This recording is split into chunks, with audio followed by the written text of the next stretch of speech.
सबसे पहले जो है हमारी मोहतरमा परवीन असद साहिबा से, बहुत कम वक्त में, वो हमेशा बहुत कम वक्त लेती हैं, बहुत कम बोलती हैं, वो चंद अल्फाज में जो है आपके साथ आपका शुक्रिया भी अदा करेंगी और आपसे जो है वो चंद अल्फाज में ख्यालात का इजहार करेंगी। जोरदार तालियां बजाइए।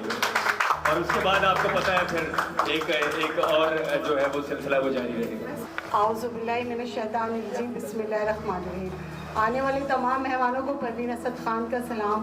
सबसे पहले तो रमज़ान मुबारक और दूसरा 23 मार्च हम सब पाकिस्तानियों को मुबारक। और इतना ज़्यादा बारिश होने के बावजूद भी आप सब सिटी प्रेस क्लब में हैं, आप सबको बहुत बहुत थैंक्स बोलना चाहूँगी कि अपने कीमती वक्त में रमज़ान में रोज़ा रख कर भी आप सिटी प्रेस क्लब में आए और प्रोग्राम को अटेंड किया। बाकी जो यहाँ पे माशाल्लाह थे सारे बड़े बड़े लोग और बहुत अच्छे सबने ब्रीफिंग की। लेकिन पता है मैं सिर्फ 2 बात बोलना चाहूँगी कि अब तक जितनी मेरी उम्र है और मैंने अंदाज़ा लगाया है कि हम इंसान जो है ना, हमारा सबसे बड़ा कसूर है, क्योंकि एक गवर्नमेंट भी हम इंसान ही बनाते हैं। जितने भी यानी कि कोई सदर हो, कोई गवर्नमेंट हो, नाज़िम हो, कुछ भी हो, और लेकिन आपको पता है कि बढ़ने के बाद फिर आपके अपने मसाइल भी वो हल नहीं करते।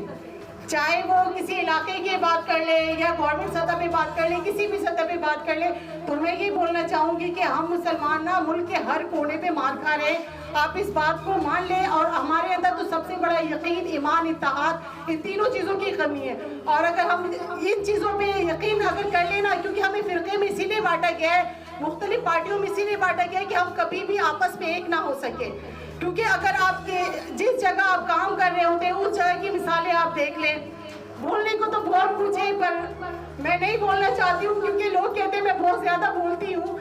तो बस मैं ये कहूँगी कि अपना सब क़िबला दुरुस्त करें। जिस इदारे से, जिस जगह से जुड़े हुए हैं, मैं आपको बताऊँ कि एक इदारे में सब मिलकर एक बहुत बड़ी ताकत होती है। और मैं आप सबसे उम्मीद रखती हूँ कि जो पिछला गुजर गया वो गुजर गया, और इंशाअल्लाह ताला अब इदारे में बहुत कुछ अच्छा हो रहा है। तो इंशाअल्लाह ताला आगे भी हम सब मिलकर बहुत कुछ अच्छा करने की कोशिश करेंगे।